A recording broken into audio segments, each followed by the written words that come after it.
We're going to begin with what went on at the turn of the century and up until recent history from Richard Lindbergh.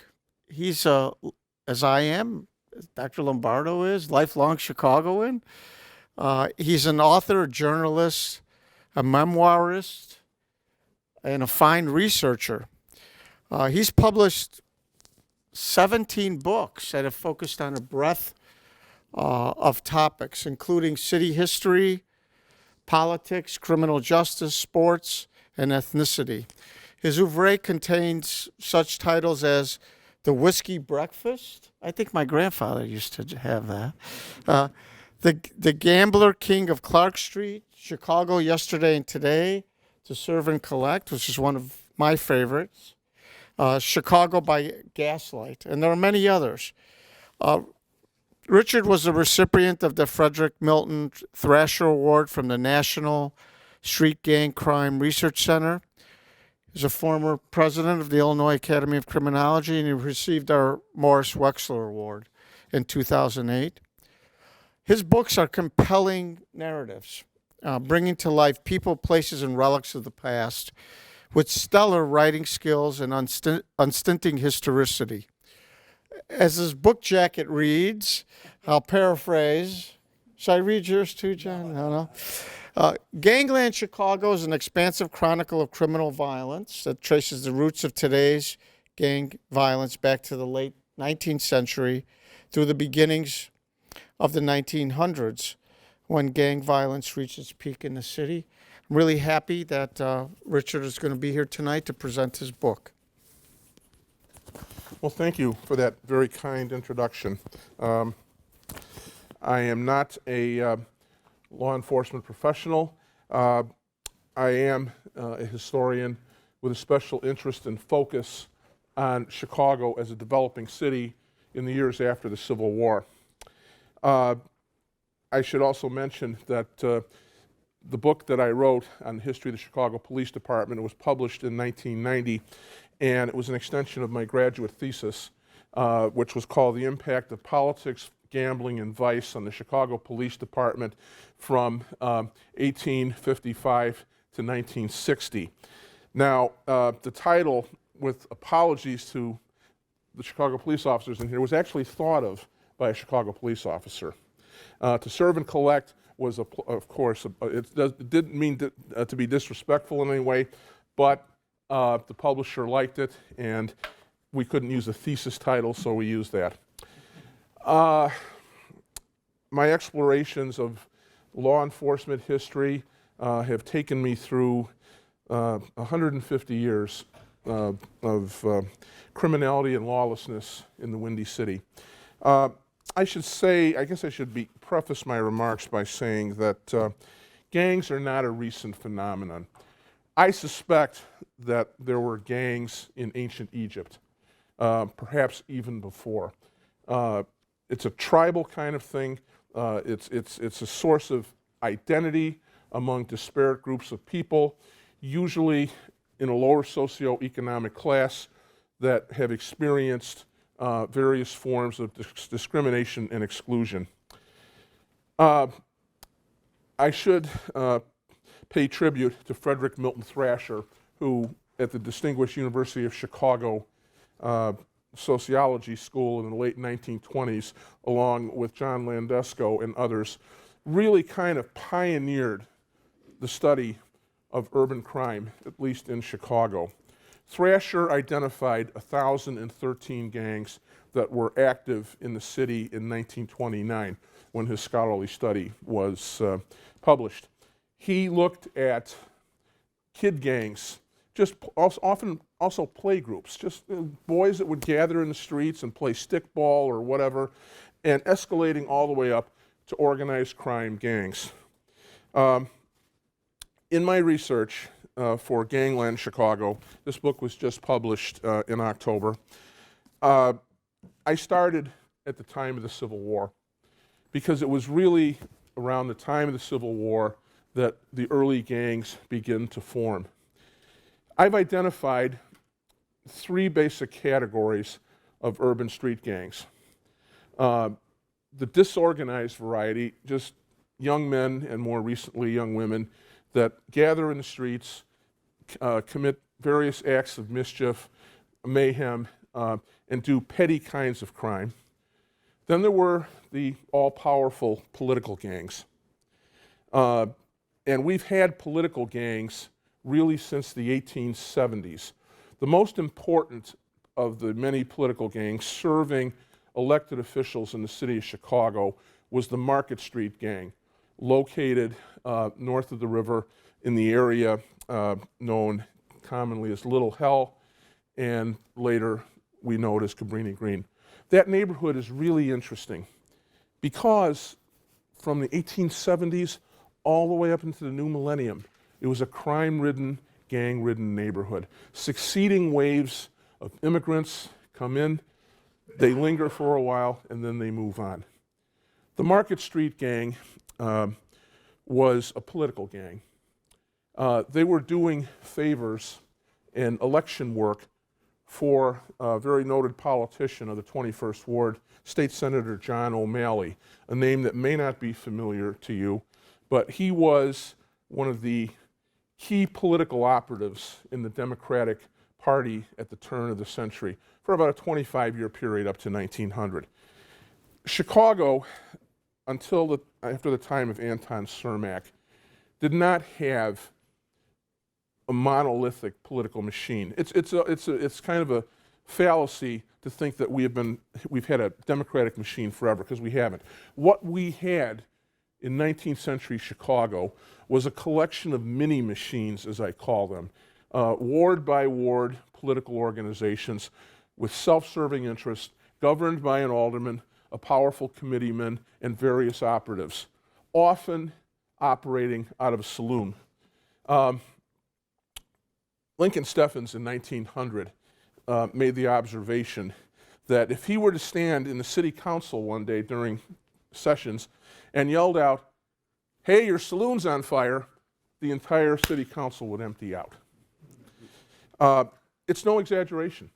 The liquor trade was a lucrative means of catering to the immigrant classes that were coming in increasing numbers after the Chicago fire. We had a real schism form in Chicago during those years, with the immigrant population from the four corners of the earth pouring into Chicago. Realize that in 1840, we had a couple thousand people living in Chicago. By 1890, we had over 1 million. So in a 50-year period, we went from being a small frontier village on the edge of the prairie to a thriving major metropolitan area aspiring to become a global city, which is what we are still doing. We're still aspiring to that objective. The Chicago fire was a pivotal event in the formation of gangs. The Chicago Relief and Aid Society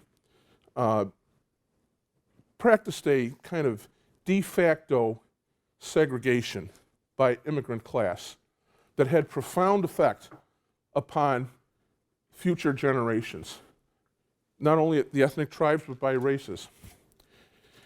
It's no secret that Chicago is kind of like, the downtown area is hermetically sealed. Did you realize that if you wanted to get into Chicago, the only way to actually walk into the city without crossing a bridge is to come in from the south side? Every other entree into the city, you have to cross a bridge. This was a key strategy in 1968, by the way, when the Democratic Convention was in town.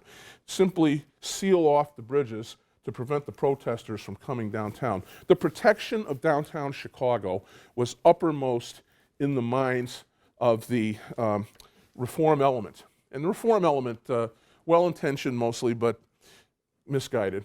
Essentially, Protestant blue bloods who would deny the immigrant the right to drink in a saloon and socialize. The saloon was a magnet for job opportunity, for relief, for fellowship, camaraderie, and they became the focal point of the community.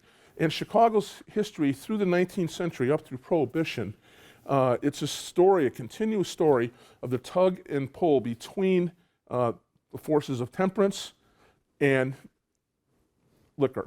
Powerful liquor trade associations formed.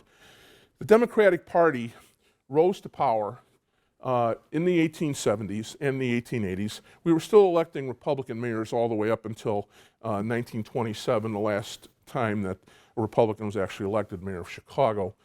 But this class difference, and I mentioned earlier about the Chicago Relief and Aid Society, after the city was destroyed, from the Coven Street all the way up to Fullerton Avenue on the north, 90,000 people rendered homeless, property damage in the millions, 300 people killed in that fire. The Relief and Aid Society, essentially a Puritan, waspish, blue-blooded group, collected its money, raised resources to build replacement housing for the people, but they carefully discriminated the groups of people that actually got this money to build decent, adequate housing. Essentially, it boiled down to anybody that was Protestant, anybody coming from Northern Europe, England, Germany, Ireland, of course. It was the others that were troublesome to the sensibilities of the elected officials and the Relief and Aid Society. Eastern Europeans, Russians, Jews. The fear of socialism and anarchy reigned.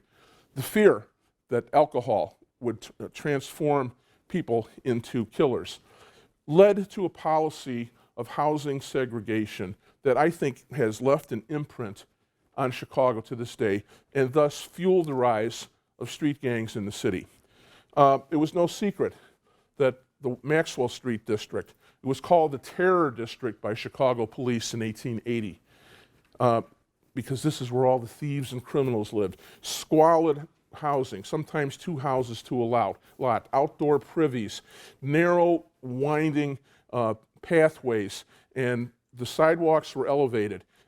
Young kids used to hide underneath the planking of the sidewalk and jump out and assault people. It was here in the 1880s that the Johnson Street Gang, the Henry Street Gang, they often identified themselves by the street where they lived and the street that they represented. They came to power. Powerful gangsters, mostly Irish, but by the 1900s, with the large influx of Eastern European Jews into the Maxwell Street District, the Jewish gangs began to form, and they too served political leaders. Murray Abrahams was a very powerful ward leader in the Maxwell Street ghetto, as they called it, and serving him were some of the Jewish gangs that were forming. And what did these gangs do? Up on the north side, the Market Street Gang. On the south side, Reagan's Colts, predominantly an Irish gang headquartered at 43rd and Halsted. They were called social athletic clubs. Their purpose was to promote team sports, camaraderie, fraternalism, and occasionally knock a few heads if they had to. There were not just the Reagan's Colts, but there were 100 social athletic clubs stretching all the way south and into the north side. They were not limited to the south side. I'll give you an interesting anecdote that I found in my research. The Reagan's Colts, of course, terrorized the African American community, growing in numbers after the Great Migration begins 1907, 1908. The Black Belt, as it was called, reached its limits, its westward limits at Wentworth Avenue. Critical housing shortages in these neighborhoods compelled many African Americans to seek better housing west of Wentworth Avenue. This, of course, led to racial tensions. World War I breaks out. A lot of the workers in the stockyards go off and fight, leaving the industries, the packing houses, without employees.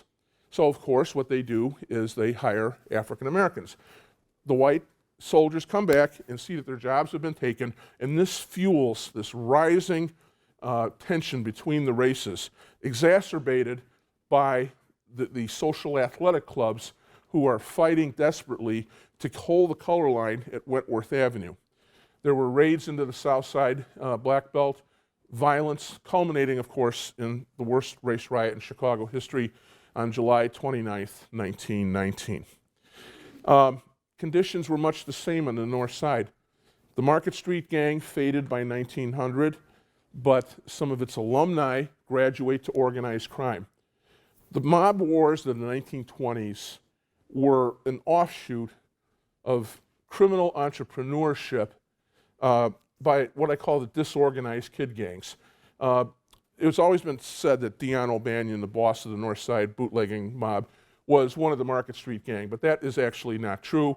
He was a little boy when the last of the Market Street gang dissolved, but in Little Hell, north of the river, a community much like Maxwell Street, with the same kind of squalor, the same kind of filth, you had succeeding groups.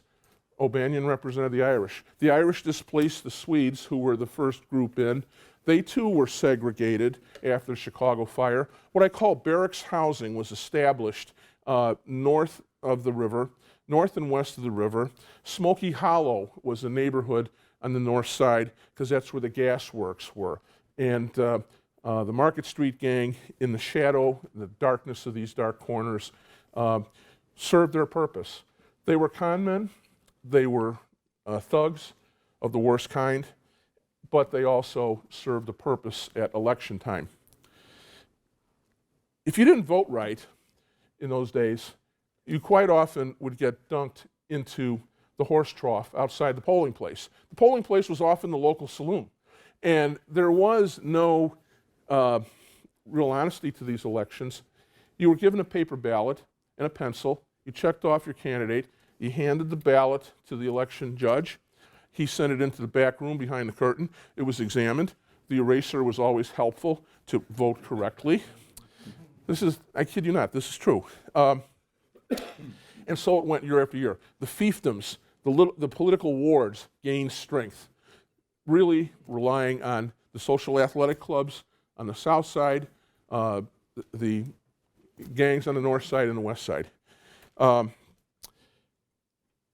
It's this radius around downtown. Think of downtown as a bubble that's kind of protected, but around downtown was where the poor people lived, and the gangs followed. Now, Prohibition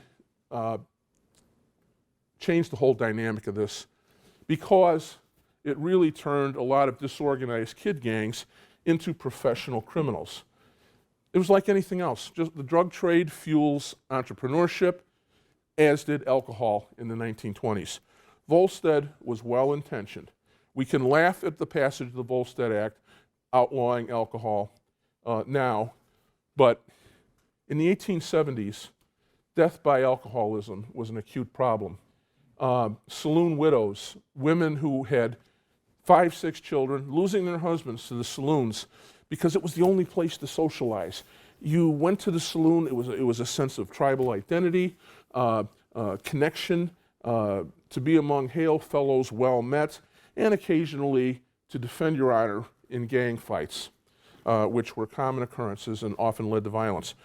Before 1900, there's an interesting statistic that a man under the age of 35 was more likely to die in a saloon fight in Chicago than anywhere else. After 1900, violence goes indoors. Chicago was a bachelor community for many decades in the 19th century. But as marriage rates begin to rise in the 1880s and 1890s, we find that after 1900, domestic violence in the home accounts for the majority of murders in Chicago, and that pattern continues on. The 1920s kid gangs morphed into organized crime in many respects. In the Taylor Street section of Chicago, we had a gang called the 42 Gang. They were one of the most dangerous, wanton criminal gangs in history. They stole cars. They conducted gang rapes. There was a building where they would snatch young women off the street and drag them into the basement and rape them. And among the alumnus of the 42 Gang was Sam Giancana, Tony Accardo, Milwaukee Phil Alderizio, the bosses of the Chicago outfit who rose to power in the 1950s and 60s and became the poster boys of the mob in its heyday when Giancana was the boss. They started out as kid gangs in Taylor Street. They were semi-organized. And one of the things they did was they actually threatened to invade the St. Charles Home for Boys, which essentially was a reform school opened in 1903. It had a long history of violence against inmates. The inmates called it Charlietown. The idea of those kinds of reform movements, and there were many of them at that time, was to separate children from the city. The idealistic view that you would take a delinquent and put him in a pastoral setting far away from the central city, that by the beauty of nature, the calmness and the stillness of it, that you would reform them somehow. This was the idea behind Charlietown when it was founded by John Bedamillion Gates and Judge Richard Tuthill, who was the founder of the juvenile criminal court system in Cook County in 1899. But the city caught up to these locations. And the inmate escapes were frequent out in Kane County in St. Charles. Young men who were escaping from Charlietown, it was minimal security. There were a number of dormitories on the property, were often breaking into homes, stealing automobiles of the few neighbors that lived around there, and then, of course, the city got closer and closer. The John Worthy School, which opened in 1899, was another failed attempt. By day, the youthful inmates would go to school in the public school system, and after school was over, they would return for incarceration in the John Worthy School, which was attached to the Cook County Jail at Hubbard and Dearborn. Boys 10, 11, 12 years old, occupying cells next to hardened felons, side by side. This was some of the misguided attempts to try to steer away youth from criminal associations and gangs. After Prohibition, the biggest problem in the 1930s, the Chicago Tribune declared that, an interesting editorial in 1931, they said, oh, we've solved the mob problem, Capone's in prison, it's all over now, there's no more organized crime in Chicago, which of course is a myth. But they said, now we have to talk about juvenile gangs. And as the city got bigger and as the new high schools opened up, the gang problem escalated in the 1930s and 40s. We had, during that era, we had two powerful gangs on the south side, white gangs called the Dukes and the Rebels. They're names that are mostly forgotten today, but in McKinley Park and some of the parks on the south side, they were notorious. They were what we call the old greaser gangs. I might be dating myself. Does anybody know what a greaser is? Okay, those of us of a certain age know what a greaser is. Identifiable by their black leather jackets, their white t-shirts, their chino pants, and so on. They were, in many respects, the precursors of the street gangs that we contend with today. But gradually, one by one, they fell away. The young men reached their 20s. They were getting married. They were looking to life beyond the gang, and gradually they dispersed. But during their heyday, there were attempts by the YMCA, the Boys and Girls Clubs of Chicago, to open clubhouses for them to vent their aggressiveness in games of pool and other activities, other planned activities. And the Chicago Crime Commission took credit for the success in driving out the Dukes and the Rebels and their imitator gangs on the north and west and south side. But it was really more economic forces that led to their dissolving, and race. On the other hand, you had the Vicelords on the west side. These gangs were formed in the 1950s. The Blackstone Rangers were organized by Jeff Fort when he was an inmate of Charlietown in 1958. He was a teenager when he started with David Barksdale. And they came out to organize their neighborhoods. These neighborhoods were blighted. White businesses were moving out. The economic base of the communities was rapidly disappearing. So the gangs filled a void. By 1965, that's the year I really pinpoint as the change, when drugs come to the forefront of criminal activity, not only in Chicago but across the country. Drugs was the largest game changer, in my opinion, of criminality after the 1950s. I conclude my book in 1990 with the demolition of the Oakland Theater, which was the fort that Jeff Fort called it, the fort. It was a broken down old popcorn palace that had shown its last movie in 1961, but Fort called it his mosque, his headquarters, and after various prosecutions of Fort, when he was finally put away in 1991, Attorney General Richard Thornburg, Mayor Richard M. Daley, and many police officials and the public held a press conference outside the Oakland Theater just before the swing of the ball that was going to destroy the Oakland Theater. Daley pronounced a new day dawning in the war on gangs in Chicago, that with the El Rukins, aka Blackstone Rangers, Black Pea Stone Nation, that somehow we were looking ahead to a brighter future. I conclude the last sentence of my book talks about that the end was actually only the beginning, that any hoped-for victory over criminality as practiced by street gangs was an illusion. I am not optimistic that this gang problem will ever be solved. Law enforcement resources have been taken off the street. There was an opinion piece in Crane's Chicago Business just this week, a retired police officer talking about Gerald McCarthy taking gang intelligence officers off the street, reassigning them into different neighborhoods, and thus losing that critical pipeline of information necessary to make cases in gang-ridden communities. I think I'll close my remarks here, and John Hagedorn will talk about the more contemporary issues, and maybe when the three of us are done, we'll have a question and answer period. Thank you. Our next speaker is Dr. Robert Mickey Lombardo. He's a sociologist, associate professor of criminology and criminal justice at Loyola University of Chicago, where he's also a member of the graduate faculty. Dr. Lombardo has been teaching at Loyola since 2001. He's also a 35-year police veteran, having served 30 years on the Chicago Police Department and 5 years as deputy chief of the Cook County Sheriff's Police Department.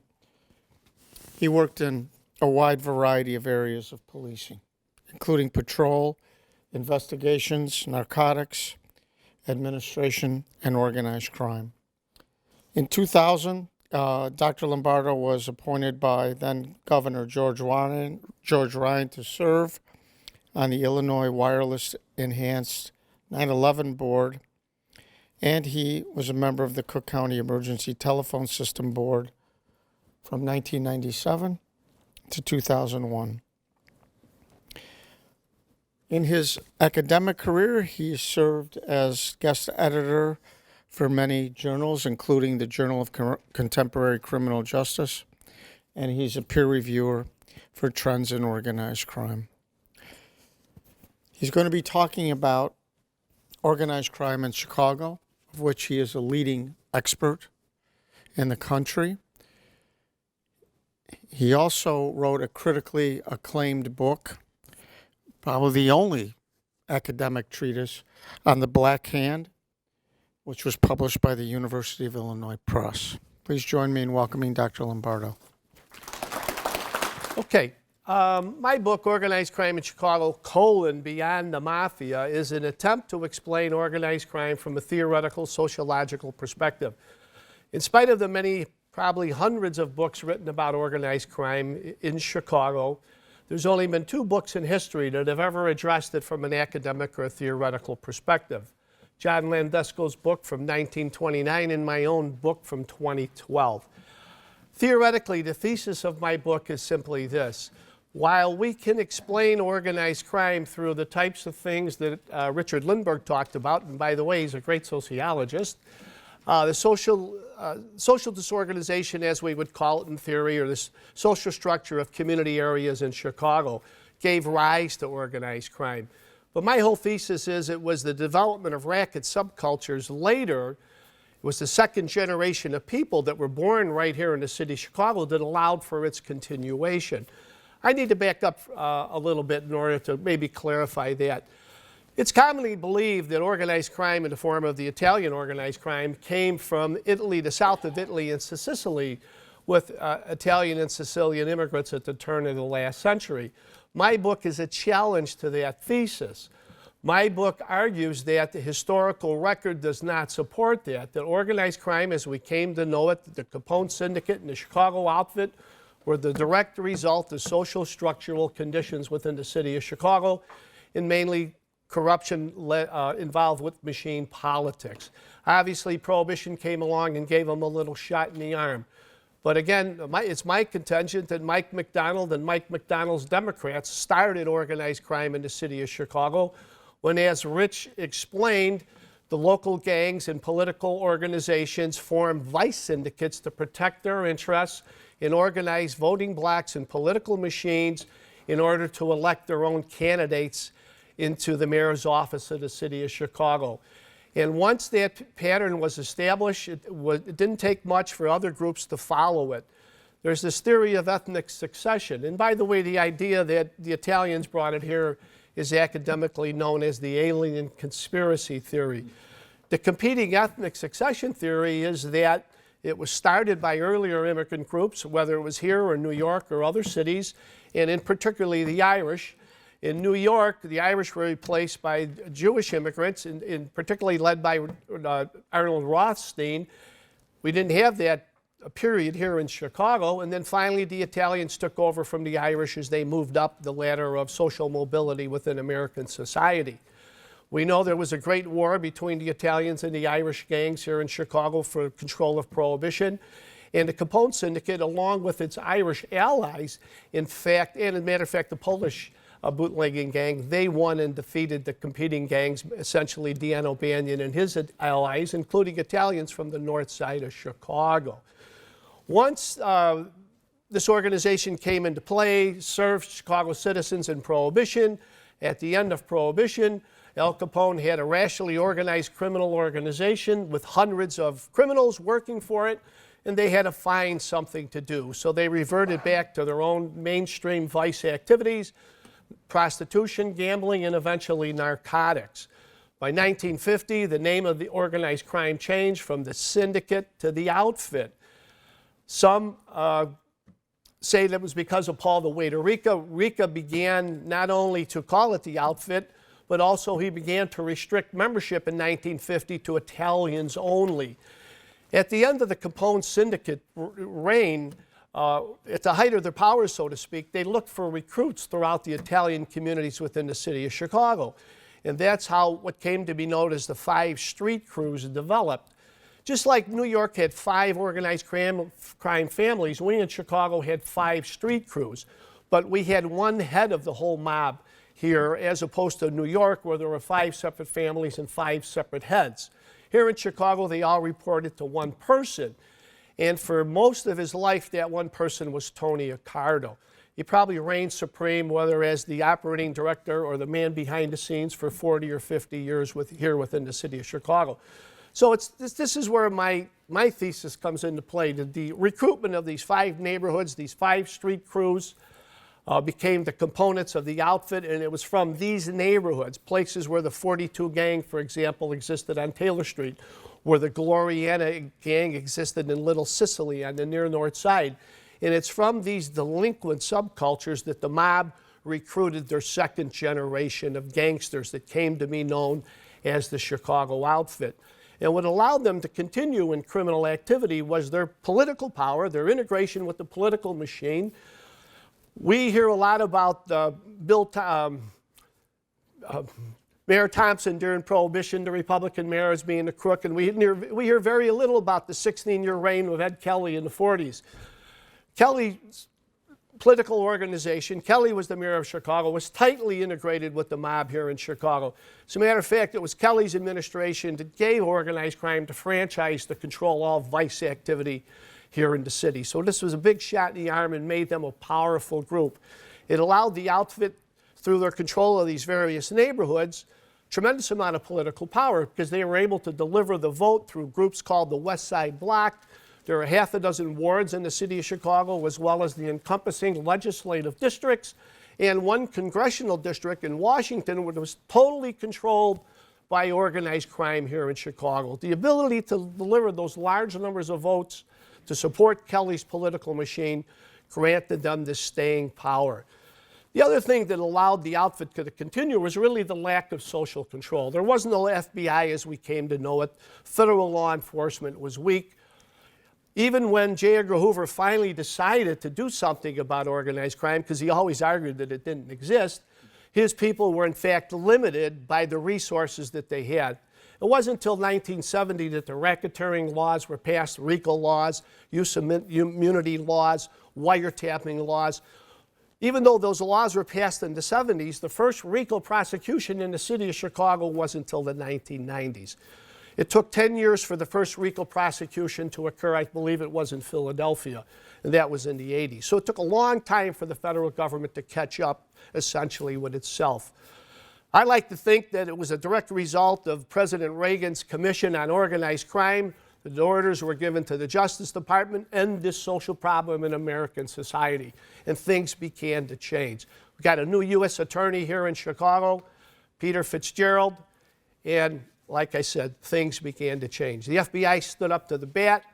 Mayor Giuliani says that he went, in New York, he was the U.S. attorney, that he went right to the National Security Agency and listed all their electronic surveillance people, and that was the beginning of the end of the mob as we came to know it.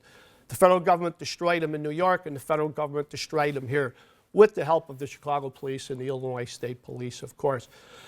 When you read a book about organized crime, you always read about the godfathers and the gangsters. We hear next to nothing about the heroes that we had here within the city of Chicago. Right after Kelly's administration, a Scotland Yard detail was created within the Chicago Police Department, led by Superintendent Joe Morris, and they vigorously attacked the mob.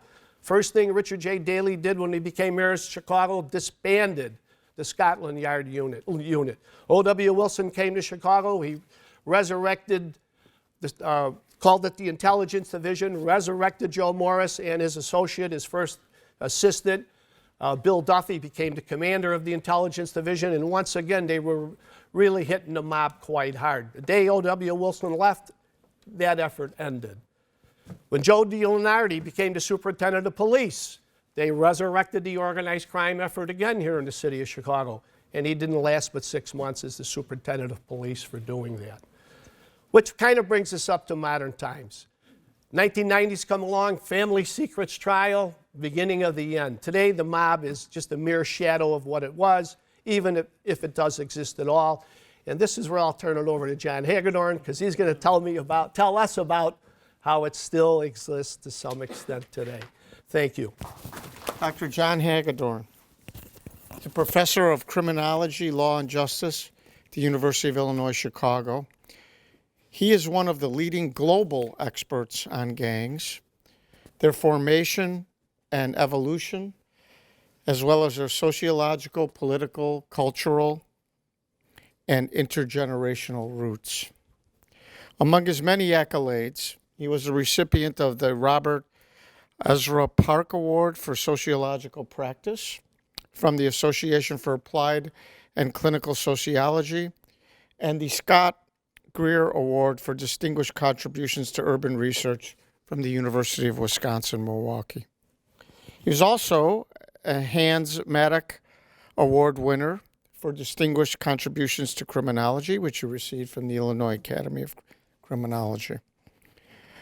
Alongside a multitude of groundbreaking articles, essays, and book chapters, his books on gangs have become classic, paradigm-shifting contributions to our understandings of gang activity.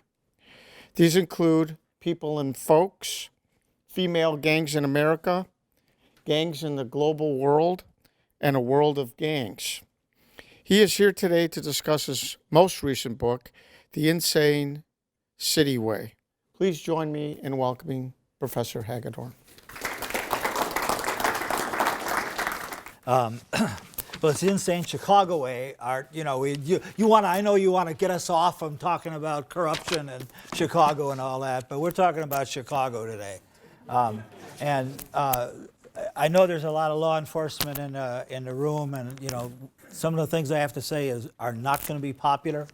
And I think anybody who's on Twitter or Snapchat or Facebook understands we got a police problem in Chicago today. And the thesis of the book, really, one of the major lessons, it says from the end, one lesson of this book is that Chicago has always had a serious gang problem because it has always had a serious problem with corruption and police brutality. And I think another statement from the book was, it was political corruption that allowed organized crime to grow, and it was political expedience that allowed it to continue. Oh, that was Mickey that wrote that, right? But it's not just true with the outfit, right? It's also true today, and that's what I'm going to try to lay out, a history of gangs in Chicago from the 60s, 50s, and 60s on, and you know, in a 10 or 15 minutes, we're going to look at, and unlike most researchers on gangs who look at the police as the good guys and the gangs are here screwing up, this is Chicago, and there's a relationship between police corruption and years of brutality of the police department and the nature of gangs today. And I'm going to try to weave that together for you, whether you like it or not. All right, but that's what one of the arguments of the book. So you ready? Okay. This is the first paragraph of the book. This is a story of a daring plan by Chicago gangs to create a Spanish mafia and why it failed. It's a story you've never heard before. The history of Spanish growth and development is almost completely unknown to the public, the police, the professors, and even most gang members. It's basically a story about power, violence, and corruption. The reader will learn that there have always been relationships between the outfit, even today, and street gangs. Throughout the book, I'll relate the exploits of the C-Notes, a gang Mickey knows very well, who function as a liaison between the outfit and the street gang world. While the attempt of Latino gangs in 1990 Chicago to organize crime and control violence failed, I suspect some form of these organizational dynamics occur elsewhere, but remain uninvestigated. I need to remind the reader, most gang kids have always been desperate youth, and most of their gangs are indeed disorganized crime, but not all. The Insane Chicago Way is a history of the puppeteers, not the puppets. All right, so one of the things the book does is that in trying to understand Spanish growth and development, and you know, I learned about, it's called SGD, I learned about this, I never heard of it, right? And so I get some former student comes up to me and says, I got this guide I want you to meet, that, you know, he'll tell you things about gangs that'll blow your mind, and, it's, what, so somebody's got to tell me that, I mean, I've been researching this for 20 years, right? So he blew my mind, and, what the guy was, he was an outfit soldier, right? And he told me about this commission, he called it, a form of Latin folks gangs, the old people in folks coalitions that don't exist anymore, but back then they existed, and so you had Latin folks gangs, the ones that were against the Latin kings, and they organized Spanish growth and development within the prison system to basically run the streets, to control violence, organize crime, and have an identity that was more than neighborhood. So I'd never heard this before, but he provided me with documents and minutes of meetings and grievances and all this stuff. And so then I started talking to people, and I realized there's something here. So to understand it in this book, I think, the guy's name is Sal. I think what he wanted to he wanted to make some money. He thought that books, you make money on books, right? Mickey can tell you that's not the case, and this isn't going to make any money here, anything serious. But so he had some thoughts and grandiose thoughts about it. But for me to write this book, and he wanted it true crime and stuff and things, and I just, that wasn't me. And so to write this book, I figured I needed to write a history, an institutional history. How did this thing come about?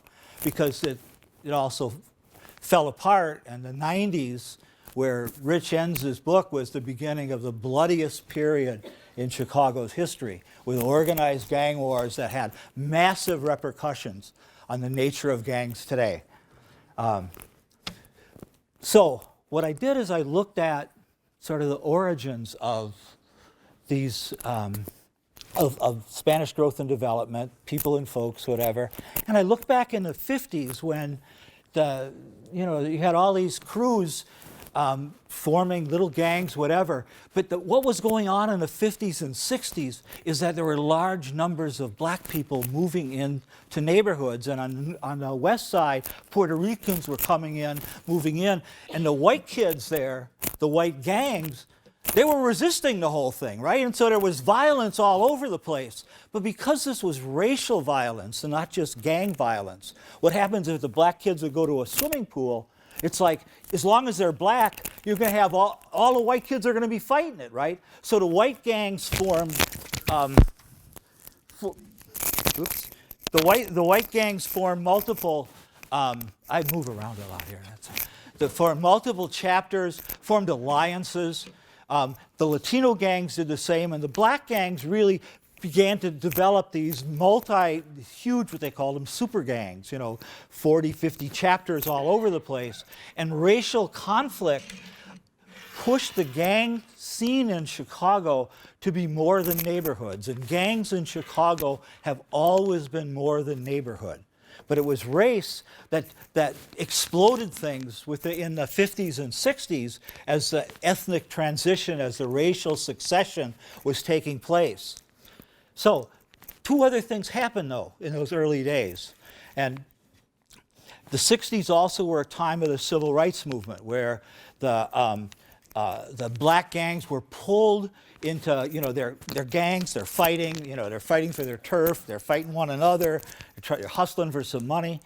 And at the same time, like Dr. King moves in to Lawndale, 2 blocks from where the Vicelords headquarters are, 2 blocks from. Stay near the podium. Yes, sir. I'm not good with directions, Ed, but I'll try that, okay? So the gangs are pulled into the civil rights movement, and this isn't an easy alliance. They're not nonviolent, really, and they're trying to sort this out. But there's a tremendous pull throughout the whole country where gangs in all strata of the black community particularly are involved with this great movement for change. And one of the things I say throughout this book and in many others is gangs aren't one thing, right? So the gangs were wild fighting stuff. They were dealing with their neighborhood and turf and doing some minor hustling, but they also were drawn into this movement. And of course, the consequence of the movement was the mayor, Daley, an old gang member, the president of the Hamburg Athletic Association, he understands this is a threat, and so he declares war on the gangs in '69.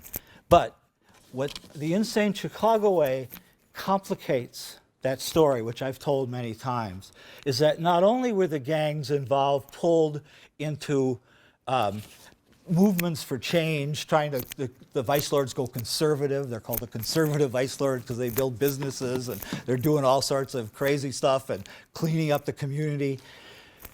But the outfit has run all of the rackets within the black community and all the neighborhoods throughout, and the business model was broken because you've got white gamblers, people controlling policy, the drugs coming in, and this is an all-black neighborhood. And one of the things I did early on was I interviewed a guy, I call him the Don in the book. And the Don, if I gave his name, you know, Art, you know, and Mikey, you know exactly who this guy is. His lineage goes way back to the 1915 and whatever. This is a old-time major figure within the outfit. And I did a favor for his kid. I got him, went to court for him and got him out of going to prison. So he said, you know, what do you want from me? And I said, I want to hear about what happened in the 60s. You know, how did this transition take place? And what he said is, you know, the gangs were rough. You know, he said, you know, they were sitting there shooting our people, right? And so the model, the idea that we could just keep going, you know, didn't make a lot of sense. And within the gangs, there was a split. And the Rangers, the best example are the Rangers. Bull Hairston, who was the founder of the Rangers, he didn't want that. I can't swear here, can I? He didn't want that stuff in the community, and he goes to jail for shooting a runner, you know. And when he goes to jail, Jeff Fort takes leadership. Bull was older, and he was really the one everyone looked up to. He goes to jail, and Jeff comes out and he says, this drug stuff is bad, but only because the money is going to them and not us. And so he cuts the deal. And what happened in the gangs, with all the war going on and all this stuff happening, is that those sets of people within the gangs that wanted to make some money off of this and keep those Italians out, right, they won out. So you have a scene through the end of the 60s where the gangs now suddenly, they're multi-neighborhood, right? They're all over, which means that if Bart and I get into a hassle, right, and he belongs to a gang with the dude with the socks hat back there, right, and you know, I'm in a gang with the young lady over here, y'all can be fighting it out because you're part of our gang. So violence is going crazy in Chicago in the 70s. It's the highest rates of violence until in the largest number of killed than at any time in Chicago's history. And that's largely because the gangs are fighting now citywide, and they're not only fighting over colors and turf and whatever, but they're fighting over money, right? They're controlling the rackets. So, but at the same time, this gets complicated. And this is Bart Check, who's going to, next week at this time, he'll be Dr. Check. He's defending his dissertation on police corruption. And one of the things that Bart's thesis and the book lays out is that what happened in the 60s was a profound change in the nature of corruption in Chicago. Is that back in the stuff that Rich is describing, this was Bart calls it a functional model. It was top down, right? You give an envelope to the commander, he passed it out to the guys who are on the take, and it was you had all these connections at the top. So when the outfit gives it up to the gangs, right, they don't give up the protection. You know, they still got the protection, and because they're largely white, they don't want to give nothing up to these black guys, right? So suddenly, you can't sell drugs in a massive way unless you make some friends, right? So the corruption that started in the 70s in Chicago, instead of being top down, went bottom up. And individual police officers, individual units started to be corrupted. And we'll talk about, there's so many examples, we'd be here all night to go through it, but I'll talk about a few later. So suddenly the regime of corruption is changing. What's also changing is the gang leaders are going to prison. And then by the mid-70s, mass incarceration, the drug war, starts flooding the prisons. And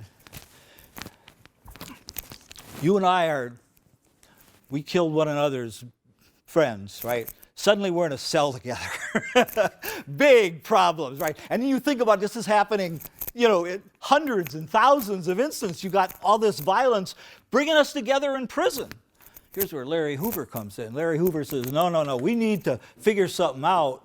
What goes on in the streets stays in the streets. And so the people and folks coalitions came into being first to maintain control over violence in the prison. And then Larry and Gino Colon and the people who were Jeff was not in the state prison system then, but gang chiefs said, wait a minute, this is a good idea. We can sort of take this out into the streets, and there can be a way that we can control crime, we can control violence, organize crime, and make a little money here. And also, it's cool, we can have an identity that's not just our neighborhood, we're people or we're folks, right?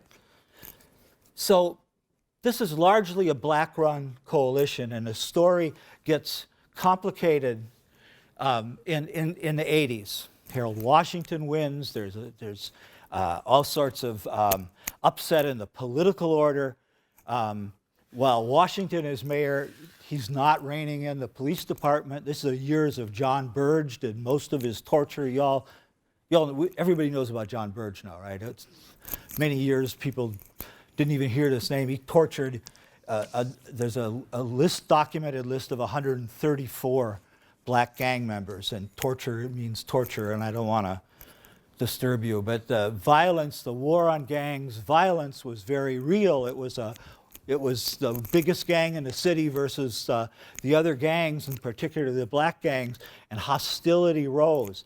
Latino gangs are different, however. Right? The violence is, there's levels of violence and gang violence. It's nothing near what's happening in the black community. And the Latinos in prison, this is my story, Spanish growth and development, they say, having this growth and development thing, this is pretty cool. We need our own because we really don't want to be in the blacks thing, right? So they form Spanish growth and development. 17 Latin folks gangs apply for membership, formally register. They go through the whole rigmarole of unifying their symbols and everything, and they meet in Stateville. They're called La Tabla, and they have regular meetings within the state prison system. And what do? Well, the first thing they do is they say, we've got our gangs, but a lot of them are adjacent, and there's all this conflict. So they commission maps. Better than the crime commission's map, by the way, Rich. They come real maps that looked at actually what the boundaries were, and they set them, and they said, look, if there's a dispute between you two here, we know you're on this side, she's on that side. No problems here. Because we got the map. And so one of the things they tried to do was, and I document this and all of the stuff in the book, is try to control violence. But there's a lot of money involved. And particularly the Maniac Latin Disciples, they got a connection with the cartels, with the Herrera family, which later, with the Durango, which later becomes part of Sinaloa. Huge amounts of money being made. And because the tabla is setting the boundaries, they're also saying how much money you make and how much money you make, because you're getting a good corner and he's not, right?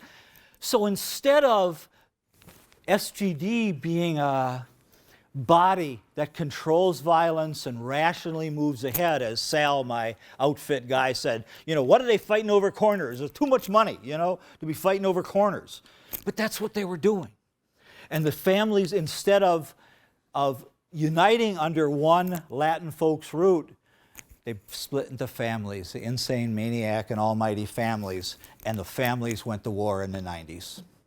And so the 1990s were internecine wars. On the south side, the BDs and the GDs, two folks gangs. On the west side, Four Corner Hustlers and Vicelords. It's a free-for-all. And on the west side, you had the War of the Families, which is what the book documents. So they're fighting this war, but there's also some of the most spectacular instances of police corruption in Chicago's history. And Rich, I know you wrote about that the worst was over. I don't know. I'll contest that. I'll contest that. Joseph Miedzanowski. I mean, there's some. Y'all know who Joseph Miedzanowski is? One of the great gang squad officers, decorated 49 different decorations. And what did he do? He ran a deal, and with we know because I interviewed the people that he talked to. Right? And so what Joe did is he busts this guy and sets him up as a snitch. And part of it, that's good police work, right? If I'm going to bust you and say, okay, well, you turn other people over, and we're going to let you free. Well, it's also there's also some problems there, right? Because there's a lot of money coming in. And so Joe set up a deal with Latin folks gangs. And in fact, we know it was Latin folks gangs because when he's indicted, the 17 people with him are all Latin folks, right? Cobras, maniac Latin disciples, Latin lovers, I mean, one after the other. I print the thing in the book. So what he does is he sets up a deal. And, you know, here's a C note here. It says, you know, we know the SDs, the Satan's disciples, are selling out of that house. So Joe goes and raids it. Turns over a little bit into the department, gives the rest, sells the rest to the C notes who buys it at discount. This is a great deal.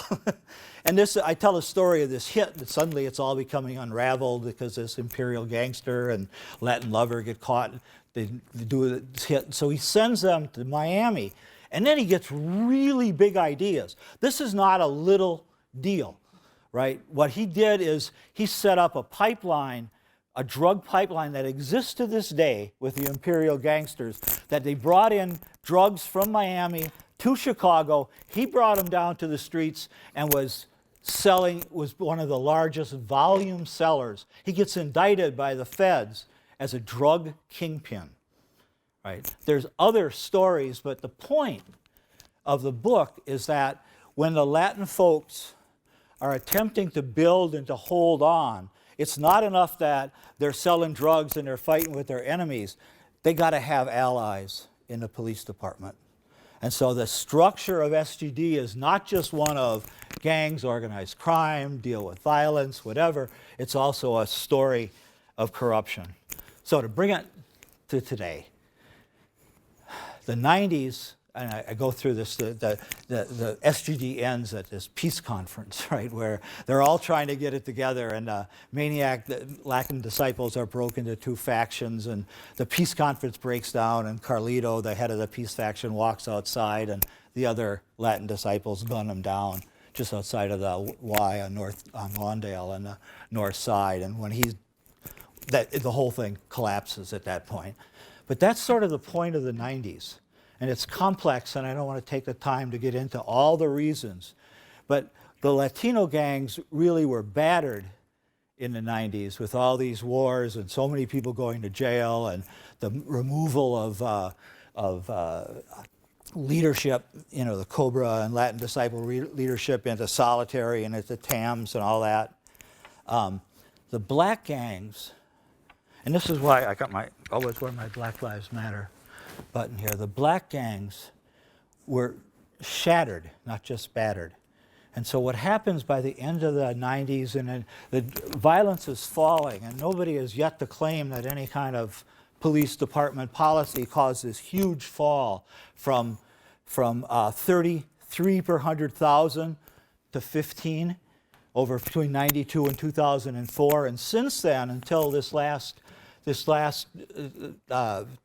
through 2015, homicide's been relatively stable, and homicide is not something that's a product of the Latino gangs, though there are more Latino gang members than black gang members.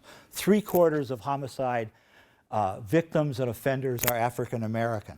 What happened to the gangs, the black gangs in the 90s, was the hierarchy was shattered, and so what you have in the street. And we're going to be, Mickey and I are sitting on a dissertation committee, a young man that interviewed kids in the street. You've got the kids no longer listen to any of these leaders. And talking about the African American gangs. The Latino gangs are on a different trajectory.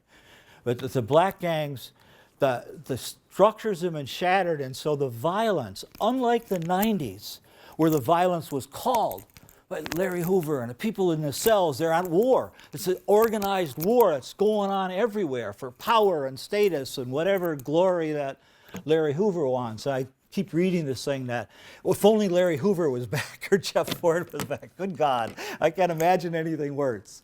You know, that they presided over the worst violence in the history of Chicago. today, the violence is spontaneous. It's over petty things. It's the humiliations of daily life. It may be gang involved in the sense that that's what's happening on the street. But rather than the drug dealers and the gang leaders as a role model, it's the drill rap characters, you know, and as you all know, the Chief Keef story and Little Jojo and that. But the notion of people are now into. One guy said to me, he says, they don't know their laws and their prayers, they just know the drill rap songs, you know? I mean, it's just, there's a whole different mentality going on, and this is directly the result of these horrendous wars that happened in the 1990s. So the situation we have today, why Black Lives Matter is important, is that these young kids, hostile, they're angry, they're oppositional, but they're no longer controlled by the Larry Hoovers and Jeff Forts of this world. They're open to interventions. I don't think by the police department, the hatred is too strong. People have seen that video too many times. There's too much experience. But I think there's ways for agencies, for people, those of us who know gang members, to go out and to try to pull kids into social movements, which I argue, into something that's positive, like in the 60s where social movements were there and pulled kids. We can do it, and I think we can do it largely because the leadership isn't there to hold these kids back.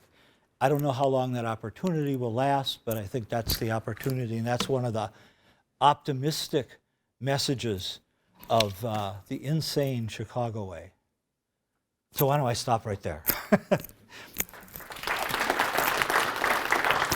Those were so engaging, weren't they, those presentations? Even an old fogey like me learned a whole bunch of new things from hearing from our distinguished speakers. I have many questions to ask them, but I want you to ask them questions first. So please. How have the surveillance cameras affected gang Well, maybe some of the activity? policemen in the back could help. Yeah. But, I mean, I have some experience, a little bit in that. I know the cameras have been used to control corners where there is gang activity, and they're moved to different corners where there's gang activity. That's about all I really know about it. And obviously, the body cameras worn by officers will in fact affect the activities of the officers. All you have to do is look at the recent statistics appearing in the Tribune, and you can see that aggressive police activity is ended in the city of Chicago. There's been a 94% decrease in street stops because of the body cameras and the new ACLU agreement where every person stopped by the police officer has to fill out a 2-page report that's sent to the ACLU. So unless Captain Roger from the police department could add to this, I think the days of police work are over. I'm not going to go that far. I'll answer the gentleman's question. On cameras, they're just a tool. So the surveillance cameras on the corner, you can argue whether they're a deterrent to crime. Probably not. Probably just moves the problem out of camera range. They have been used successfully in large-scale operations, but that takes a lot of manpower. If some officer sees a drug deal going down on the camera, they can arrest one person, but they don't know what the conversation was, so they've basically got a possession charge. Mm-hmm. It takes weeks of surveillance to put the whole crew together to see who delivers, who calls the shots, who collects the money, and get the entire organization. And that's a manpower-intensive situation that doesn't happen that often.